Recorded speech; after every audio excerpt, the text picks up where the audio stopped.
కరివేపాకుకి మన వెంకటేశ్వర స్వామికి సంబంధం ఉందని ఎంతమందికి తెలుసు? చాలా దగ్గర సంబంధం ఉంది. అదేంటో చెప్తారండి. వెంకటేశ్వర స్వామి ఏమో కొండపైన, అమ్మవారేమో కొండ కింద. వాళ్ళిద్దరూ అలా ఉండడానికి కారణం ఈ కరివేపాకు. ఆ జానపద కథ మీకు తెలుసా?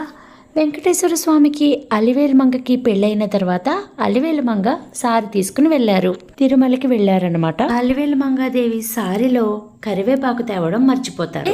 నువ్వు కరివేపాకు తీసుకుని రాలేదు, వెళ్ళి తీసుకునిరా అని పుట్టింటికి స్వామి అమ్మవారిని పంపించారు. ఒక కండిషన్ పెట్టారు, నువ్వు సూర్యాస్తమయం లోపు కొండపైకి రాగలిగి నాతో పాటు ఉంటావు, లేదు అంటే గనక నువ్వు ఎక్కడి వరకైతే చేరుకుంటావో అక్కడే సెలైపోయి అక్కడి నుంచే నువ్వు పూజలు అందుకుంటావు అని చెప్తారు. ఇదే విషయం పుట్టింటికి వెళ్లి చెప్పి అమ్మవారు చాలా మందిని కరివేపాకు ఎవరికి ఒక చోట తిరిగితే అక్కడి నుంచి తుంచుకుని వచ్చి గబగబా వెళ్లేసరికి తిరుచానూరు దగ్గర ఆగిపోతారు. సెలైపోయి అక్కడి నుంచి పూజలు అందుకుంటారు. దూరానికి కరివేపాకు